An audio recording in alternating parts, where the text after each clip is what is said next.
The staff at the Hippocrates Health Institute in West Palm Beach, Florida, USA, has helped restore health and hope to scores of people, some with life-threatening or supposedly terminal illnesses. The institute was founded by Anne Wigmore, a great visionary and humanitarian who believed that a life of vibrant health is our true birthright. In helping others heal themselves, she followed the philosophy of the famed ancient Greek physician Hippocrates, known as the father of medicine, who said, "Let food be our medicine." Hello energetic viewers, and welcome to Healthy Living, and the first of our two-part program featuring an engaging interview with Dr. Brian Clement, co-director of the Hippocrates Health Institute. Dr. Clement and his wife Dr. Anna Maria Gans Clement, also a director at the Institute, have continued the Institute's fine tradition set by Anne Wigmore of helping people heal themselves. Dr. Brian Clement has graduate degrees in both naturopathic medicine and nutritional science, and has spent over 30 years studying nutrition and natural health care. He has travelled the globe giving lectures and has written numerous books about natural healing, including his recent best-selling book, Living Foods for Optimum Health. The philosophy of this institute is that an enzyme-rich pure vegan diet accompanied by constructive thinking and non-invasive therapies are the essential elements for attaining the best of health. Many of those who have undertaken its 3-week detoxification program have experienced phenomenal success in enhancing their well-being. I came here 3 years ago, tired, old, and feeling very much in pain. I suffered from chronic fatigue syndrome and fibromyalgia. I went through the 3 weeks and I felt amazingly better. I literally fell in love with this lifestyle. I had no more symptoms, no more chronic fatigue, no more pain. I was diagnosed 10 years ago with breast cancer. I spent a year doing research, came to Hippocrates, started the lifestyle, cured myself. I am here to tell you that I've had no surgery, no chemo, no radiation, and the quality of my life is so high. I'm filled with joy and love.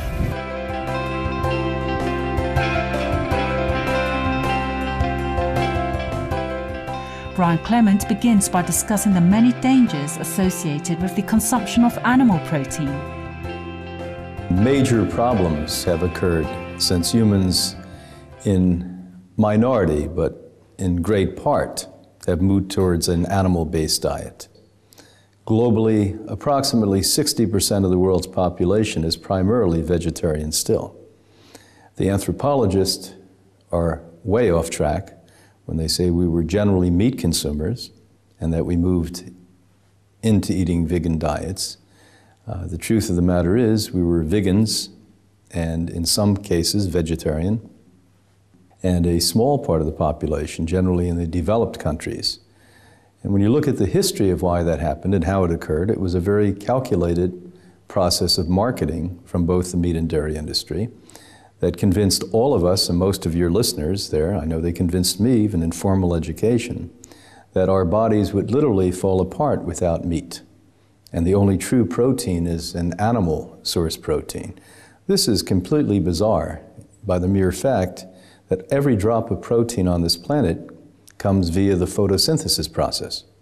When the plant's leaf picks up the UV rays and converts it into amino acids. So every drop of protein on this earth is from actually a photosynthesis or a plant. We would like people to understand that our bodies, human bodies, were built to eat vegan diets. Now I stand as a representative, the director of Hippocrates Health Institute, which over 52 years has put hundreds and hundreds of thousands of people from all over the globe on a vegan diet. Many had been given weeks and months to live, and I don't mean a handful, probably 40 to 50% of the people who have come through our doors in 52 years have been given up to die. And tens of thousands of these people have recovered. All of us who consume this vegan diet do not age like the rest of the population does. We do clinical research on humans, not laboratory or computer models. And we are absolutely clear that the best way to get protein is from plant-based diets. And the best plant-based diet is one that has the highest amount of proteins, and that's living food, and germinated nuts, seeds, grains, and beans, and sea vegetables, and freshwater algae, greens and blue-green algae. How does meat consumption affect us and the world in which we live? Well, besides it causing the majority of global warming, which may be fatal for all of us if we don't put the brakes on, it is the #1 cause for catastrophic disease. If you look at my colleague's work, Dr. Colin Campbell, Dr. Campbell created the landmark study on human diet, and back in 1990 published the gathering of brilliant information called the China Study, where he pointed out that every man, woman, and child on Earth should be a vegan, no animal food consuming human. He supported that with his half-century of work. So all the readers who are really truly interested in diet and how important diet is and how it causes disease, please read Dr. Campbell's China Study. In there, the graphs clearly show that people who consume animal foods and the level they consume increase cancers, cardiovascular disease, diabetes.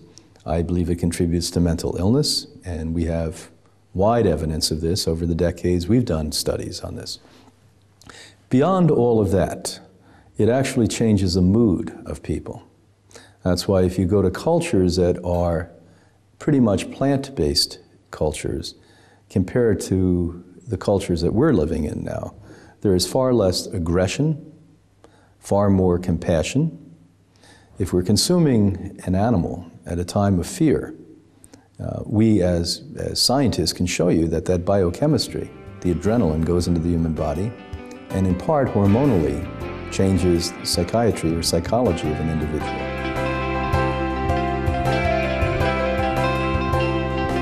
When we return, we will continue our fascinating discussion with Brian Clement as he further relays how meat consumption adversely affects our internal biochemistry. Please stay tuned to Supreme Master Television.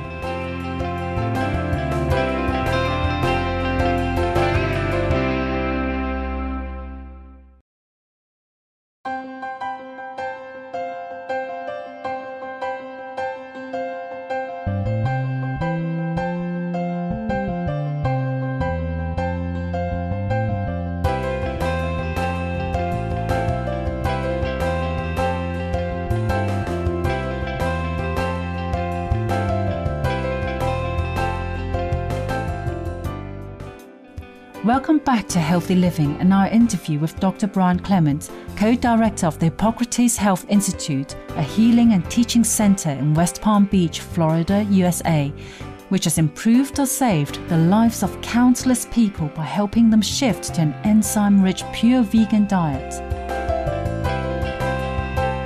About 2.5 years ago, I was diagnosed with a rare form of leukemia called essential thrombocythemia. I was fortunate enough to learn about this lifestyle, and I just went with it. And because of the living foods and the detox and you know, the whole lifestyle change, I'm like 98% symptom-free.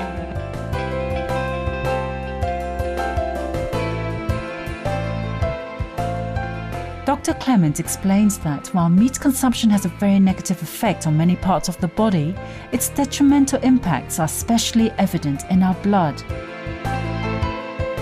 Well, what we see is a snowstorm, and the higher amount of saturated animal fat that a person consumes, the higher the blizzard becomes. And that blizzard impairs the cells. As an example, diabetes, which is growing at a shockingly alarming rate now globally, is caused primarily first not by sugar, but by fat smothering the healthy red blood cells. And when the red blood cell cannot uptake nutrients and oxygen, the pancreatic function starts to be impaired, and then the sugar starts to elevate blood. What blood sugar means is exactly what it says. You have sugar in the blood versus in the cell where it's used as a fuel.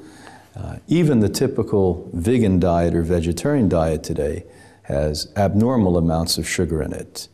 Even fruits provide abnormal amounts of sugar because of the hybridization over the generations. And that hybridization has been for one purpose, to create sweeter and sweeter fruits, which are certainly more marketable. So we've got to look at the kind of food we eat and how we eat it. But at the end of the day, when you look at a meat eater's blood versus a vegan, it is a shocking difference. You actually can go back historically, which we do in microscopic testing. And historically, you can go back 5 years, 10 years, 15, 20, 25, and 30 years, and actually see the impairments that it's created on cellular levels in different organs and organ systems and skeletal systems of the body. In addition to causing diabetes, meat consumption also hurts our internal organs. We do 3 forms of testing when people come to Hippocrates. Not only the microscopic, which is the most revealing to the point we're asking here, but also a medical blood test. The saturated fat levels, low density lipids, high density lipids, cholesterol levels are really, really off. We find that in about 35 to 40% of the cases of heavy meat consumers and dairy consumers, we also have liver enzymes and gallbladder enzymes impaired. Now that's a very high percentage when you think it's a third or more of the people that not only impair the arterial walls and the organ systems of the body with this excess waste and fat, but now we're actually destroying the liver that filters blood and the gallbladder which filters fat. And that's why today we have gallbladders being extracted like teeth, because so many people have eaten this animal food which the human body was never built or capable of consuming, and we end up in a circumstance in this situation where the gallbladder just breaks. Well, the liver's breaking now too, and it's estimated in the medical world that about 50% of liver function is normal today for the average Western European or North American. If one consumes meat, what is its immediate effect on the body? It's no different for your body to take meat in than it would be a chemical poison. And it has never adapted to that. And that's why you see when people eat copious amounts of meat, like I did for the first 20 years of my life, you pass out. If you've ever noticed around the holidays, people literally lay in a chair and fall off to sleep. And their bodies cannot handle this. Plus the enormity of effort that the body has to go through to rid itself of this noxious waste is bizarre, you know, and people don't understand that, they don't feel it. We salute Dr. Brian Clement for sincerely sharing with us his vast knowledge on the relationship between nutrition and well-being. Please join us next Monday when we will feature part 2 of our program, where Dr. Clement will further discuss the remarkable improvements to health and vitality many people have experienced because of deciding to follow an enzyme-rich pure vegan diet.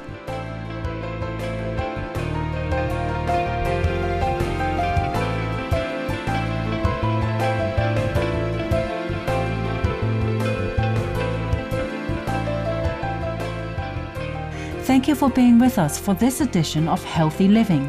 Coming up next is Science and Spirituality, after noteworthy news, here on Supreme Master Television. May peace and perfect health prevail in our world.